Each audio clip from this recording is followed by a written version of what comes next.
பத்திரிகை ஊடக இணையதள நண்பர்கள், என் அண்ணன்மார்கள், சகோதர சகோதரிகள் அனைவருக்கும் என்னுடைய சந்திக்க போறேன் அப்படின்ற ஆசை இருந்துச்சு. அந்த ஆசையை இந்த மாண்புமிகு பறை திரைப்படம் நிறைவேற்றிருக்கு அப்படிங்கிறத என்னுடைய முதல் நன்றி உங்களுக்கு தெரிவிச்சுக்கிறேன்.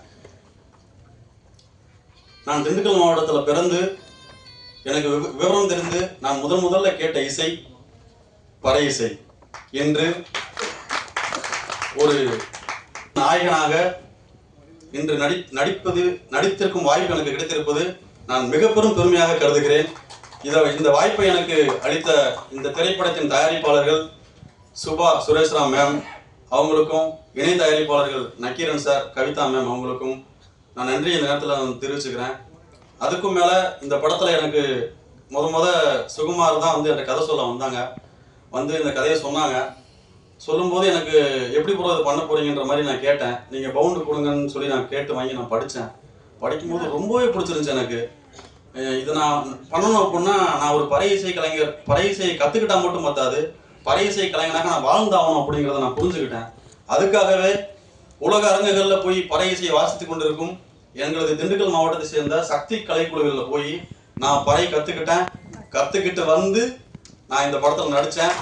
அதை நீங்கள் இந்த படம் பார்க்கும்போது உங்களுக்கு நல்லாவே தெரியும் அப்படிங்கிறத இந்த பதிவு பண்ணிக்கிறேன். அதுக்கு முதல் நன்றி இயக்குனருக்கு நான் இந்த இடத்துல பதிவு பண்ணிக்கிறேன்.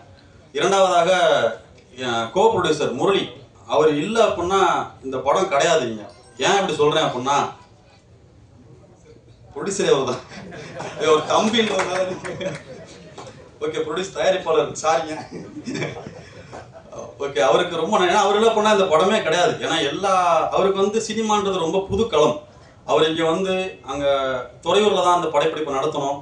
அங்கே வந்து அவர் எல்லா இடத்துலையும் கூட இருந்து ஒவ்வொரு விஷயமா கற்றுக்கிட்டு அதை யாரும் மனம் கோணாமல் நடந்துக்கிட்டு இன்னைக்கு வரைக்கும் இந்த மேடை, இந்த இடம் இப்படி நடக்குது அப்படின்னா இந்த படத்துக்கு புள்ளார் சொல்லி போட்டதுலேருந்து இந்த இசை வெளியீட்டு விழா வரைக்கும் நல்லபடியாக நடக்கிறதுக்கு மிகப்பெரிய பங்கு அந்த முரளி குரூப் இருக்கு. அவருக்கு நீங்கள் ஒரு கைதத்தை கண்டிப்பாக நடத்தணும். அதன் பிறகு இந்த திரைப்படத்தின் ஒளிப்பதிவாளர் கொளஞ்சி குமார் அவர்கள், அவர் ஒளிப்பதிவாளர் மட்டும் கிடையாது. இந்த படத்தை அவரை சொல்லணும் அப்படின்னா அவர் co director, assistant director, art department எல்லா வேலையும் அவர் தான் பார்ப்பாரு. எடிட்டிங்கில் பார்ப்பாரு, டப்பிங்கில் வந்து உட்காந்து கரெக்ஷன் சொல்லுவார். அவர் மாதிரி ஒரு நம்ம உண்மையில டெடிக்கேஷன் எனக்கு ரொம்ப பிடிக்கும் அந்த அண்ணன்ட்டு. எனக்கு கண்டிப்பாக ஏதாவது ஒன்று பண்ணி ஆகணுன்ற ஒரு ஆர்வம் வந்து நமக்கு எப்படி நடிப்பில் இருக்கோ அதே மாதிரி ஒரு ஒளிப்பதிவாளருக்கு, டெக்னீஷியனுக்கு இந்த அளவு இருக்குன்றதை பார்க்கும்போது நம்மள மாதிரியே அவங்கெல்லாம் வளரணும் அப்படின்ற ஒரு ஆசை தான்.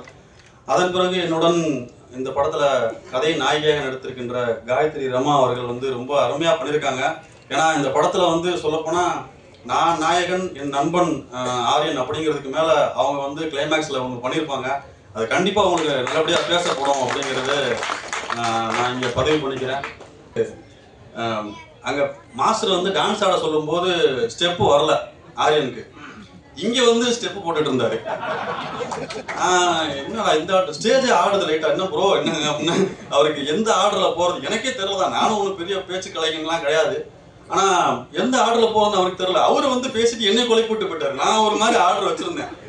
சரி, இவர் வந்து கொலை போட்டார். அதுக்கப்புறம் பேசுறவங்க எல்லாமே ரொம்ப நீட் அண்ட் கீனாக பேசுகிறாங்க. சார்லாம் வந்து அவர் பின்னிட்டாரு. மாநாடு மாதிரி இருந்துச்சு கேட்கறதுக்கு. என்னடா எல்லாம் பேசுறாங்க, நம்ம நான் என்ன நினைச்சோம், எல்லாரையும் பேச விட்டு கடைசியாக வாய்ப்பு தருவாங்க, எல்லாருக்கும் நன்றி, படத்தை வந்து தேட்டரில் பார்த்து வெற்றி படமாக கொடுத்து கேட்டு உட்காந்தாலும் பார்த்தா நடுவில் கொடுத்து விட்டாங்க.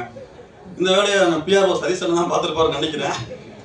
ஸோ ஆரியன் அவர்களுக்கு இந்த நேரத்தில் நான் வந்து வாழ்த்துக்களை தெரிவிச்சுக்கிறேன். அதன் பிறகு இந்த விழா